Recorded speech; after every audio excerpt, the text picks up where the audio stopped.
BBC বাংলার অধিবেশন প্রবাহতে আপনাদের স্বাগত। আজ আপনাদের সাথে লন্ডন স্টুডিও থেকে আছি মানসী বড়ুয়া, আর ঢাকায় আমার সাথে থাকছেন আকবর হোসেন।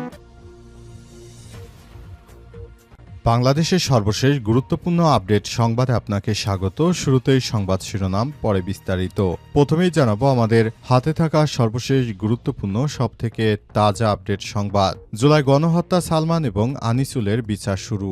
জুলাই বিপ্লবের সময় সংঘটিত মানবতা বিরোধী অপরাধের ঘটনায় পতিত প্রধানমন্ত্রী শেখ হাসিনার উপদেষ্টা সালমান এফ রহমান এবং সাবেক আইনমন্ত্রী আনিসুল হকের বিরুদ্ধে আনুষ্ঠানিক অভিযোগ গঠন করে বিচার শুরুর আদেশ দিয়েছে ট্রাইব্যুনাল। একই সঙ্গে ওই মামলার সূচনা বক্তব্য প্রথম সাক্ষীর জবানবন্দি রেকর্ড করে 10ই ফেব্রুয়ারির দিন ধার্য করা হয়েছে। এরপর জানাবো হাদি হত্যা মামলার চার্জশিট দাখিল 15ই জানুয়ারি। ইনকিলাব মঞ্চের মুখপাত্র শহীদ শরীফ ওসমান হাদিকে হত্যার ঘটনায় দায়ের করা মামলার অভিযোগ গঠনের জন্য 15ই জানুয়ারি দিন ধার্য করেছে আদালত। আজ আদালত এই দিন ধার্য করে এই মামলায় রাষ্ট্রপক্ষ 3 জন আইনজীবী নিয়োগ দিয়েছে। এদিকে নির্বাচনকে সামনে রেখে অবৈধ অস্ত্র উদ্ধারে ব্যর্থ সরকার, বললেন মির্জা ফখরুল। জাতীয় সংসদ নির্বাচনকে সামনে রেখে অবৈধ অস্ত্রশস্ত্র উদ্ধার করতে সরকার সম্পূর্ণরূপে ব্যর্থ হয়েছে বলে অভিযোগ করেছেন বিএনপির মহাসচিব মির্জা ফখরুল ইসলাম। তিনি বলেন, সরকার ক্ষমতা আসার পর থেকেই যে অস্ত্রের ঝনঝনানি শোনা যাচ্ছে সেটি বন্ধ করতে সম্পূর্ণ ব্যর্থ হয়েছে। সরকারের অধীনে অবাধ, সুষ্ঠু, নিরপেক্ষ নির্বাচন নিয়ে প্রশ্ন থেকেই যায়। এবারে জানাবো চট্টগ্রাম 9 আসনে জামাতের প্রার্থীর মনোনয়ন বাতিল। আপিল ও প্রার্থিতা ফিরে পেলেন না চট্টগ্রাম 9 আসনের কোতোয়ালি বাকলিয়া বাংলাদেশ জামাত ইসলামের প্রার্থী ও একেএম ফজলুল হক। আজ দ্বৈত নাগরিকত্বের কারণে তার মনোনয়নপত্র বাতিল করে নির্বাচন কমিশন ইসি। ফলে আসন্ন ত্রয়োদশ জাতীয় সংসদ নির্বাচনে তিনি অংশগ্রহণ করতে পারবেন না। এবং সর্বশেষ জানাবো টেকনাফ সীমান্তে মাইন বিস্ফোরণে যুবকের 2 পা বিচ্ছিন্ন। টেকনাফ সীমান্তে মাইন বিস্ফোরণে 2 পা বিচ্ছিন্ন হয়ে গুরুতর আহত হওয়ার ঘটনা ঘটেছে। এই ঘটনায় জনতা আবারও ফুঁসে উঠেছে।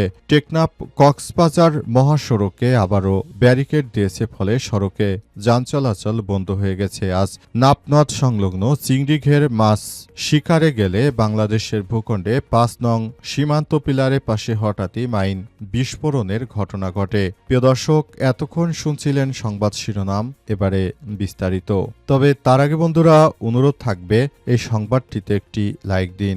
এই চ্যানেলে আপনি নতুন হয়ে থাকলে আমাদের সংবাদটি দেখতে দেখতে চ্যানেলটি সাবস্ক্রাইব করে রাখুন। কমেন্ট করে বন্ধুরা আপনার মূল্যবান মতামত জানিয়ে দিন আপনি বিশ্বের কোন দেশ থেকে বা বাংলাদেশের কোন স্থান থেকে আমাদের সংবাদটি দেখছেন এবং শুনছেন। আর বন্ধুরা, সংবাদটি আপনার সোশ্যাল মিডিয়া ফেসবুকে শেয়ার করে বন্ধুদেরও দেখার সুযোগ করে দিন।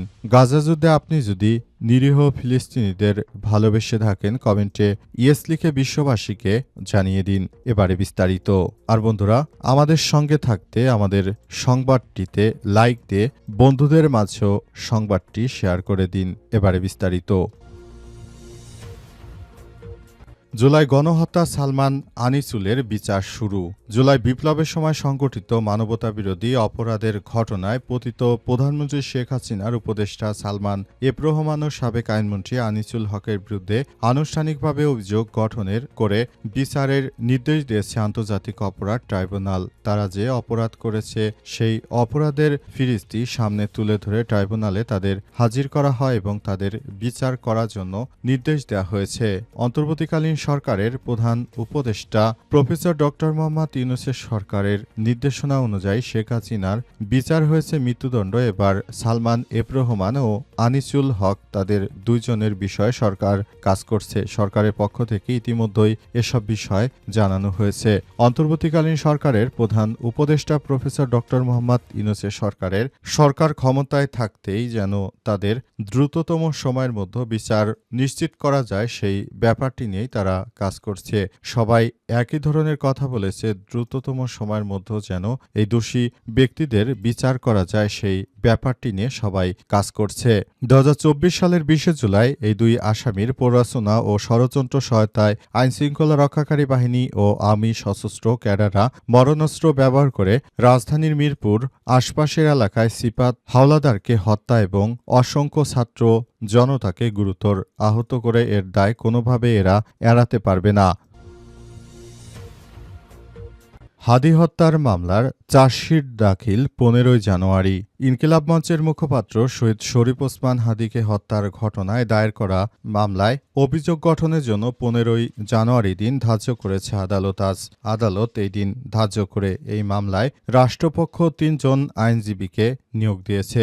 গত 12 ডিসেম্বর দুপুরে রাজধানী পল্টনে বিজয়নগর এলাকায় মোটরসাইকেলে এসে দুই যুবক শরীফ ওসমান হাদির মাথায় গুলি করে সেখান থেকে পালিয়ে যায়। পরে ওসমান হাদিকে ঢাকা মেডিকেল কলেজ ঢামেক হাসপাতালে নেওয়া হয়েছে।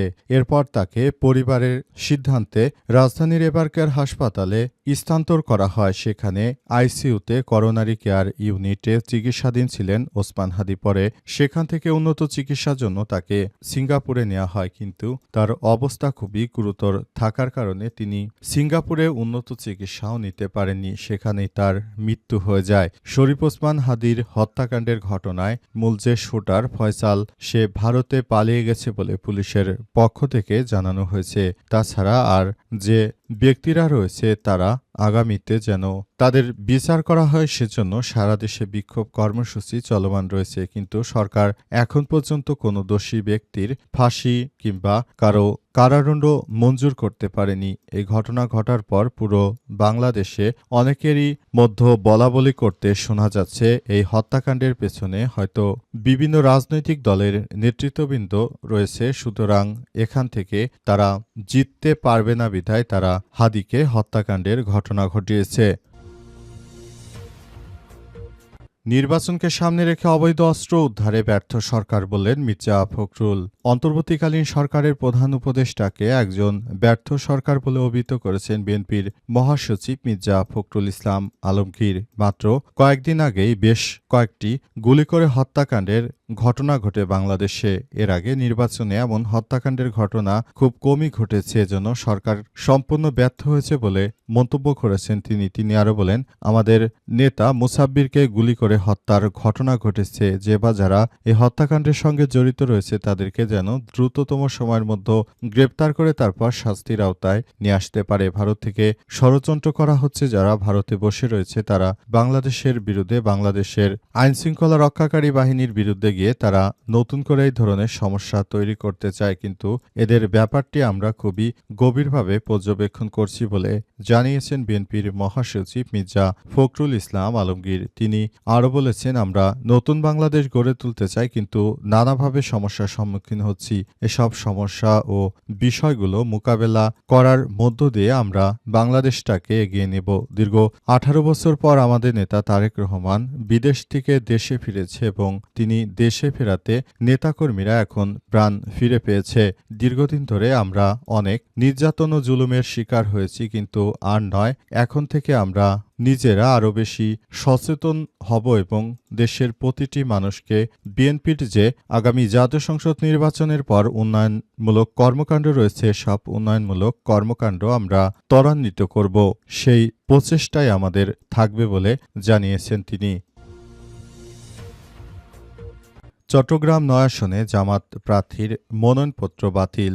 আপিলেও প্রার্থিতা ফিরে পেলেন না চট্টগ্রাম 9 আসনে কোতোয়ালি বাকলিয়া বাংলাদেশ জামাত ইসলামের প্রার্থী একেএম ফজলুল হক। আজ দ্বৈত নাগরিকত্বের কারণে তার মনোনয়নপত্র বাতিল করে নির্বাচন কমিশন। ফলে আসন্ন ত্রয়োদশ জাতীয় সংসদ নির্বাচনে অংশ নিতে পারবেন না তিনি। এর আগে 4 জানুয়ারি যাচাই বাছাই শেষে চট্টগ্রামে যুক্তরাষ্ট্রের দ্বৈত নাগরিকত্বের কারণে চট্টগ্রাম 9 আসনে একেএম ফজলুল হকের মনোনয়নপত্র বাতিল ঘোষণা করে রিটার্নিং কর্মকর্তা চট্টগ্রাম বিভাগীয় কমিশনার মোহাম্মদ জিয়াউদ্দিন। সোমবার ত্রয়োদশ জাতীয় সংসদ নির্বাচন ঘিরে মনোনয়নপত্র যাচাই বাছাই রিটার্নিং অফিসারদের সিদ্ধান্তের বিরুদ্ধে নির্বাচন কমিশনে তৃতীয় দিনের আপিল শুনানি চলছে। এদিন সকাল 10টায় তৃতীয় দিনের আপিল শুনানি শুরু হয় এবং জামাত ইসলামের এই নেতার মনোনয়নপত্র বাতিলের সিদ্ধান্তেই বহাল থাকে নির্বাচন কমিশন। নির্বাচন কমিশনের পক্ষ থেকে সব বিষয়ে জানানো হয়েছে। নির্বাচন কমিশনের পক্ষ থেকে আরও